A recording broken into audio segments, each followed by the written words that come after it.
আলহামদুলিল্লাহ নাহমাদুহু ওয়া নাস্তাঈনুহু ওয়া নাস্তাগফিরুহ ওয়া নাউযু বিল্লাহি মিন শুরুরি আনফুসিনা ওয়া মিন সাইয়্যাতি আমালিনা মান ইয়াহদিহিল্লাহু ফালা মুদিল্লা লাহু ওয়া মান ইউদ্লিলহু ফালা হাদিয়া লাহু। আলহামদুলিল্লাহ, সমস্ত প্রশংসা আল্লাহ তাআলার জন্য, যিনি আমাদেরকে আজকের এই দর্সে উপস্থিত করেছেন এবং আজকের এই দর্সটি আমাদের সর্বশেষ দর্স। এই দর্সের মাধ্যমে আমরা প্রাথমিক পর্যায়ে কিছু প্রশ্ন এবং পর্যালোচনা নিয়ে আলোচনা করেছিলাম। আজকের দর্সে ইনশাআল্লাহ আমরা আলোচনা করব পাঠের পদ্ধতি বা পাঠ পরবর্তী করণীয়। আমি আক্রান্ত ব্যক্তির রুকাইয়া করতে চাচ্ছি, তখন আমি কীভাবে রুকাইয়া করব। এখানে আমাদের যে দ্বিতীয় বইটি রয়েছে মুখতাসার আয়াতুদ দোয়া, এখানে আমরা কিছু পরামর্শ দিয়েছিলাম, প্রায় 3 থেকে 4টা পরামর্শ দিয়েছিলাম যে রুকাইয়া পাঠটা আপনি কীভাবে করবেন। প্রাথমিক অবস্থায় হলো যে আপনি আপনার সমস্যাগুলো প্রথমে জাস্টিফাই করবেন, যে আপনার সমস্যাগুলো কোন সমস্যার সাথে মিলে যায়। এটা কি জিনের সাথে মিলে যায়, জাদুর সাথে মিলে যায়, নাকি বদনজর, এই সমস্যাগুলোর সাথে মিলে যায়। যেখানটা মিলে যায় সেখানের সমস্যার জন্য যেই নির্ধারিত দোয়াগুলো আমরা উল্লেখ করেছি, এই দোয়াগুলো আপনি পড়বেন। তো কীভাবে পড়বেন এটা নিয়ে আমরা এখন আলোচনা করছি। প্রথমে আপনার শরীর কাপড় পবিত্র করতে হবে। অপবিত্র অবস্থায় রুকাইয়া পাঠ করা থেকে বিরত থাকাই উত্তম, বিশেষ করে নারীদের অসুস্থতার সময়। তবে কারোর যদি প্রয়োজন হয় এবং সে যদি একটু সুস্থ হয়ে ওঠে, তখন সে পাঠ করতে পারে, তবে দোয়ার নিয়তে সে পাঠ করবে। রুকাইয়ার আগে উজু করে নেওয়া উত্তম, আর আপনি যদি কোরআন হাতে নিয়ে পড়েন তাহলে তো উজু করা আবশ্যক। একটি নিরিবিলি পরিচ্ছন্ন এবং পবিত্র স্থানে বসবেন, যেখানে মনোযোগ সহকারে তেলাওয়াত করতে পারেন। আশেপাশে কোনো নয়েজ আসবে না, কেউ আপনাকে ডিস্টার্ব বা বিরক্ত করবে না। যে উদ্দেশ্যে রুকাইয়া করবেন, অর্থাৎ আপনার যে সমস্যাগুলো আগে থেকেই আপনি চিহ্নিত করে রাখবেন, আপনাকে জিন, জাদু না বদনজরের সমস্যা, যে উদ্দেশ্যে রুকাইয়া করবেন সেটি মনে নির্দিষ্ট করে নিয়ত করুন। উদাহরণস্বরূপ, আমি ব্যথা, এই রোগ, জিন, জাদুর রুকাইয়া করছি এবং আল্লাহ তাআলার কাছে সাহায্য কামনা করছি। তারপর আউযু বিল্লাহি মিনাশ শাইতানির রাজিম, বিসমিল্লাহির রহমানির রহিম বলার পর রুকাইয়ার যে কমন আয়াতগুলো আছে, যেমন আয়াতুল কুরসি, সূরা ফালাক, সূরা নাস, সূরা ফাতিহা, এগুলো শুরুতেই শুরু করবেন। এগুলো যখন কমন আয়াতগুলো শেষ হবে, তারপরে আপনার নির্দিষ্ট যে আয়াতগুলোর কথা আমরা বইতে উল্লেখ করেছি, জাদুর, জিনের, এগুলো আপনি আস্তে আস্তে পড়া শুরু করবেন। তো আস্তে আস্তে পড়া শুরু করার সময় আপনাকে অবশ্যই খেয়াল রাখতে হবে যাতে করে আপনার তারতিবটা ঠিক থাকে এবং পড়ার ধরন ঠিক থাকে। হ্যাঁ, আপনি কোরআন আয়াত পড়তেছেন, মাঝে মধ্যে 2-3টা দোয়াও পড়লেন, এটাও করা যাবে, কোনো অসুবিধা নেই। তেলাওয়াতের মাঝে মাঝে রোগীর উপর হালকাভাবে ফু দিতে হবে। যদি আপনি নিজে রোগী হন তাহলে আপনি নিজের উপর ফু দিবেন, আর যদি আপনি রোগী রুকাইয়া করেন তাহলে রোগীকে ফু দিবেন। এই ক্ষেত্রে মুখের সামান্য ভেজা ভাব থাকা বা হালকা থুতু সহ ফু দেওয়ার অনুমতি রয়েছে, তবে অবশ্যই রোগীকে এটা দেওয়া থেকে বিরত থাকবেন। নিজের জন্য এটা দিতে পারেন। রোগী যদি এমন হয় আপনার পরিচিত বা খুব কাছের মানুষ, যার সাথে এই থুতু সহ ফু দেওয়ার বিষয়টা করার জন্য, স্বামী, স্ত্রী, ভাই বোন, তাহলে অসুবিধে নেই। শরীরে যেসব স্থানে ব্যথা থাকে বা যেসব স্থানে সমস্যার লক্ষণগুলো বেশি পরিমাণে হয়, সেই স্থানগুলোতে আপনি মাসেজ করতে পারেন। তেলাওয়াতের ফাঁকে ফাঁকে আপনি যখন রুকের আয়াতগুলো পাঠ করবেন, আমাদের যে রুকের আয়াতগুলো আছে সেখানে ফাঁকে ফাঁকে দরুদ শরীফ, তারপরে দিয়ে আয়াতুল কুরসি, ইস্তেগফার বেশি পরিমাণে পড়বেন। নিচে দাগ টানা আয়াতগুলো বারবার পাঠ করুন। এখানে যেই দাগ টানা আয়াতের কথা বলা হচ্ছে, এই দাগ টানা আয়াতগুলো আমরা দেইনি কোরআনের সম্মানতার কারণে, কিন্তু এটা দেখা গেল পরবর্তীতে অনেক যারা পাঠের করেন আর কি, তারা এই বিষয়গুলো খুঁজে পান না, এই জন্য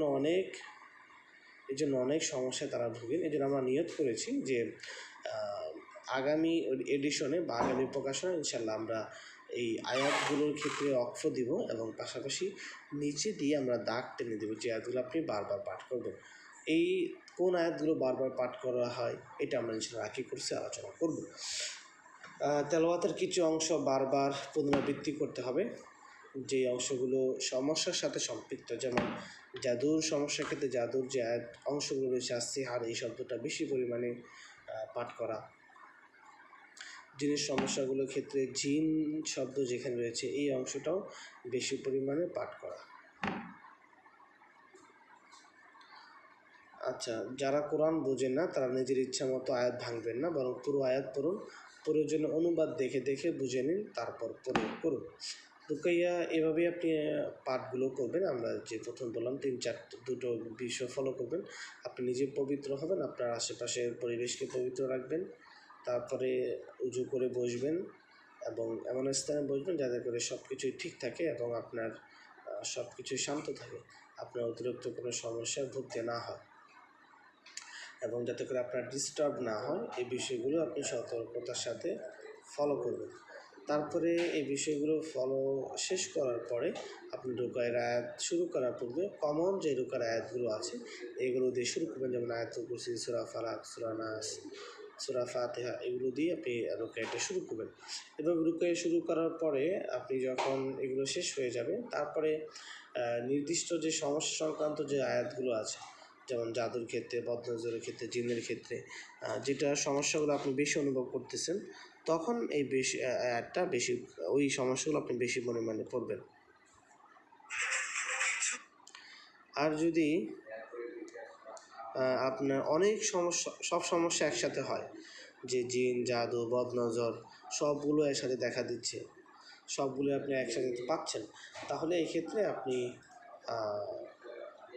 প্রথমে বদনজর রুকায়াটা করবেন, 1 সপ্তাহের মতো বদনজর রুকায়াটা করবেন, তারপরে জিনেরটা, তারপরে জাদুরটা করবেন। এভাবেই প্রক্রিয়া বা এভাবে আমরা পরামর্শ দিয়ে থাকি। তারপরে তেলাওয়াতের মাঝে আক্রান্ত স্থানে বারবার ফু দিবেন, আক্রান্ত স্থানে মালিশ করতে পারেন। আপনি যদি পুরুষ হয়ে থাকেন তাহলে তো নিজেরটা নিজে করতে পারবেন, নারী হয়ে থাকলে নিজেরটা নিজে করতে পারবেন। আর যদি আপনি রাকি হন, রাকি হয়ে যদি কোনো রোগীর চিকিৎসা করতে চান, তখন মাসেজের ক্ষেত্রে আপনি আক্রান্ত স্থানে ম্যাসেজার ব্যবহার করতে পারেন, অনেক ম্যাসেজার পাওয়া যায়, এই ম্যাসেজার দিয়ে আপনি মেসেজগুলো করবেন। অথবা রোগীর সাথে যে মাহরাম আসবে তাকেও দিক নির্দেশনা দিতে পারেন যে আক্রান্ত স্থানে বারবার হাত দিয়ে ম্যাসেজ করার জন্য। আচ্ছা, এভাবেই আপনি অনেক সময় ধরে পড়বেন, দীর্ঘ সময় ধরে পড়বেন, প্রায় 30 মিনিট 25 মিনিট পর্যন্ত আপনি পড়বেন। তারপরে এখানে রুকাইয়া পরবর্তী কিছু করণীয় আমরা 3 নম্বর অপশনে উল্লেখ করেছি, যেমন এই পরবর্তী রুকাইয়া শেষে তেলাওয়াতের যখন করবেন, তেলাওয়াতের পাশাপাশি পানীয় তৈরি করবেন। অর্থাৎ আপনি যখন তেলাওয়াতটা শুরু করবেন তখন পানির একটা পাত্র নিয়ে নেবেন, গোসলের জন্য এক পাত্রে পানি, তারপরে খাবারের জন্য এক পাত্রে পানি, এবং এটা তেল নিতে পারেন, অলিভ অয়েল তেল। এই অলিভ অয়েলটাও আরেক পাত্রে নেবেন। নেওয়ার পরে কালো জিরা, মধু, এই সবগুলো নিতে পারেন। নিয়ে আপনি যখন রুকার আয়াতগুলো পাঠ করে আপনার শরীরে ফু দেবেন, ফু দেওয়ার পাশাপাশি সামনে থাকা যত সাপ্লিমেন্টগুলো বা যত বস্তু রয়েছে, যেমন পানি, তেল কিংবা মধু, কালো জিরা, এই সবগুলোতে আপনি ফু দিয়ে সেটাও রুকাইয়া করে নেবেন। রুকাইয়া শেষ করার পরে 2 রাকাত নামাজ আদায় করতে পারেন। রুকাইয়ার আগেও আপনি নামাজ পড়তে পারেন। রুকাইয়ার শেষ করে যখন নামাজ পড়বেন তখন আল্লাহ তাআলার কাছে দোয়া করবেন যেন আল্লাহ তাআলা এই রুকাইয়ার মাধ্যমে আপনাকে পরিপূর্ণ শিফায়ে কামেলা দান করেন। আচ্ছা, পার্শ্ব প্রতিক্রিয়া কীভাবে সামলাবেন? রোগী দেখে যদি পার্শ্ব প্রতিক্রিয়া হয়ে যায় তখন এটা আমাদের জন্য খুবই কষ্টকর হয়ে যায়। একটা হলো যে আমরা অসুস্থ ব্যক্তি রুকাইয়া করলাম, রুকাইয়া করার পরে জিন আর শরীরে আসলো না বা সমস্যাগুলো দেখা দিচ্ছে না, এটা খুব ভালো, এটা আমাদের জন্য ভালো, অসুস্থ ব্যক্তিদের জন্য ভালো। কিন্তু অনেক সময় এমন হয় যে জিন রুকাইয়া করার সময় অ্যাক্টিভ হয়ে গিয়েছে বা শরীরে চলে এসেছে, তখন আর কি এটা আমাদের জন্য অনেক কষ্ট হয়ে যায় এবং যারা মার্কি আছেন বা যারা অসুস্থ আছেন তাদের জন্য কষ্ট হয়ে যায়, বা যেটাকে আমরা পার্শ্ব প্রতিক্রিয়া বলি। এই পার্শ্ব প্রতিক্রিয়াগুলো আপনি কীভাবে সামলাবেন? যেমন পার্শ্ব প্রতিক্রিয়াগুলো কী হতে পারে? মাথা ব্যথা হতে পারে, হঠাৎ কান্না হতে পারে, বমি ভাব হতে পারে, শরীর ঝিমঝিম করতে থাকে, ঝাঁকুনি দিতে থাকে, ঘুম বা দুঃস্বপ্ন, এগুলো দেখা দিতে পারে। এটা সাধারণত কমন যে কোনো রোগের ক্ষেত্রেও দেখা দেয়। এই রুকায়াগুলো কেউ শুরুতে দেখেন না, কিন্তু 15 মিনিট 20 মিনিট রুকায়া করার পরেই দেখা দেয় যে এই সমস্যাগুলো শুরু হয়। যদি এমন হয় যে জিনের শরীরে মার্কি শরীরে বা অসুস্থ ব্যক্তির শরীরে জিন অ্যাক্টিভ হয়ে গিয়েছে, তখন আপনি তার সাথে কীভাবে কনভারসেশন করবেন? আপনি তার নাম জিজ্ঞাসা করবেন, সে কি মুসলমান কিনা গাফের, এটা নিশ্চিত হওয়ার জন্য। তারপরে তার সাথে অল্প পরিমাণ কথা বলার চেষ্টা করবেন, বেশি পরিমাণে কথা বলার চেষ্টা করবেন না, কারণ জিনরা প্রচুর পরিমাণে মিথ্যা কথা বলে এবং অন্যকে ফাঁসিয়ে দেয়। আপনি যদি জিজ্ঞেস করেন যে তোরে কে পাঠাইছে, তুই কোথায় থাকিস, তোর তাবিজ কোথায় রেখেছিস, তো বিভিন্ন মানুষের নাম বলবে, বিভিন্ন জায়গার নাম বলবে, এবং এটার কারণে ওই মানুষেরও ক্ষতি হতে পারে, ব্যক্তিরও ক্ষতি হতে পারে। দেখা গেলো যে আমরা একজন নিষ্পাপ ব্যক্তির নাম বলে দেওয়া হলো, নিষ্পাপ ব্যক্তিকে চিহ্নিত করে দেওয়া হলো, কিন্তু ওই ব্যক্তি কোনো সমস্যায় করেনি। তো এই ক্ষেত্রে যেটা করতে পারেন, তার সাথে সে যদি অমুসলিম হয় তাহলে ইসলামের দাওয়াত দিবেন, কোরআনের প্রতি আহ্বান করবেন। আর যদি মুসলমান হয় তাহলে সালাতের প্রতি, যাকাতের প্রতি, ইসলামী বিধিবিধানের প্রতি তাকে আগ্রহ করে তুলবেন এবং তাকে চলে যেতে বলবেন। তাকে বলবেন যে তুই যদি চলে না যাস তাহলে আমরা তোকে রুকের মাধ্যমে ধ্বংস করে দিব বা তোকে আমরা কঠোর পরিমাণে শাস্তি দেব। এটা হলো একটা পদ্ধতি। আরেকটা অনেক সময় হলো যে জিন বের হতে পারে না, জাদুর প্রভাবটা এমন কঠিন থাকে যে জিন নিজ শরীর ইচ্ছায় বের হতে পারে না। তখন আপনি আল্লাহ তাআলার কাছে দোয়া করবেন, জিনকে বলবেন দোয়া করার জন্য যেন আল্লাহ তাআলার সাহায্যে এবং মুসলিম জিনদের সাহায্যে তাকে যেন আল্লাহ তাআলা ওই জাদুকরের হাত থেকে রক্ষা করে।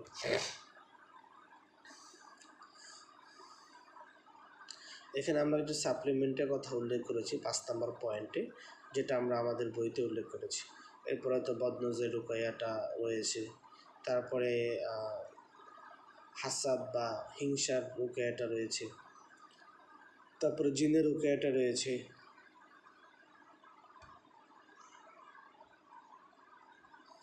তারপরে জাদু রুকাইয়াটা রয়েছে, ওয়াসওয়াসা রুকাইয়াটা রয়েছে, আয়াতুশ শিফা, আমাদের বইয়ের কথা বলছি, আয়াতুশ শিফা 6টা আয়াতের কথা উল্লেখ করেছি, যে 6টা আয়াত আপনি যে কোনো সমস্যার ক্ষেত্রে পড়তে পারেন। এই 6টা আয়াতের সংক্ষিপ্ত অংশ, বর্ধিত অংশ দুটোই রয়েছে। আয়াতুস সাকিনা বা মানসিক প্রশান্তি রুকাইয়া, এটাও রয়েছে।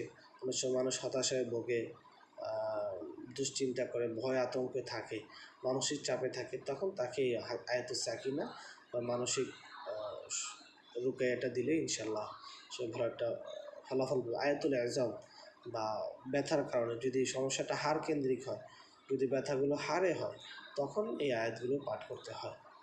তারপর আয়াতুল খুরুজ ওয়া তানজিল, আয়াতুল খুরুজ ওয়া তানজিল দ্বারা উদ্দেশ্য হলো আপনার শরীর যদি জিন অ্যাক্টিভ হয়ে যায় শরীরে, তখন তাকে এই শরীর থেকে কিভাবে বের করবেন, এটার জন্য এই আয়াতুল খুরুজ ওয়া তানজিল, এই আয়াতগুলো বেশি পরিমাণে পাঠ করবেন। বিশেষ করে রাকিরা যারা রয়েছেন তারা এটা পাঠ করবেন এবং তার রোগীর মাথায় জোরে চাপ দিবেন, চাপ দিয়ে কানের কাছে আজান দেওয়ার চেষ্টা করবেন। আয়াতুল হার্ক, যেটা পাঠ করে আপনি জিনের শরীরে আগুন ধরিয়ে দিতে পারেন বা জিনকে কঠিন শাস্তি দিতে পারেন। জিন যখন অ্যাক্টিভ হয়ে যাবে, জিন যখন কথা শুনতে চাবে না, তখন রাকি সাহেবরা আয়াতুল হার্ক পড়া শুরু করবেন। তারপরে জিনা অশ্লীলতার বিরুদ্ধে রুকাইয়া, অনেকে জিনাতে আক্রান্ত থাকে, হস্তমৈথুনে লিপ্ত থাকে, নারী পুরুষে পর্নোগ্রাফিতে আসক্ত থাকে, খারাপ কাজে আসক্ত থাকে। আবার অনেক পুরুষ যারা পরীর আসরে আসক্ত থাকে, পরী তাদেরকে অনেক কষ্ট দেয় বা ঘুমের মধ্যে অনেক সমস্যার সৃষ্টি করে। নারীদের ক্ষেত্রে এমন হয়, পুরুষ জিন নারীদেরকে ভালো লেগে যায় এবং ওই পুরুষ জিন নারীকে খুব বেশি পরিমাণে কষ্ট দেয়, তো তারা এই আয়াতুল হার্কটা পাঠ করতে পারে। তারপরে আছে হেফাজতের আমল ও দোয়া, যেটা আমরা আমাদের বইতে উল্লেখ করেছি। এই আয়াতগুলো খুব বেশি পরিমাণে পড়বেন, সকাল সন্ধ্যার আমলগুলো খুব পড়বেন। অর্থাৎ ছোটো বইটাতে আমরা মোটামুটি রুকায়া কমন আয়াতগুলো সবগুলো উল্লেখ করেছি, হেফাজতের আমলগুলো উল্লেখ করেছি, জিন শরীরে অ্যাক্টিভ হওয়ার পরে কীভাবে কী পড়বেন এটা উল্লেখ করেছি। ইনশাআল্লাহ আমরা আমাদের বইতে যে কিতাবুল মানজিল বা 32 আয়াতের দোয়া, এটাও আগামীতে যুক্ত করে দেবো ইনশাআল্লাহ। তো আজকের দর্স এই পর্যন্তই। আপনাদের কোনো জিজ্ঞাসা থাকলে আপনারা করতে পারেন।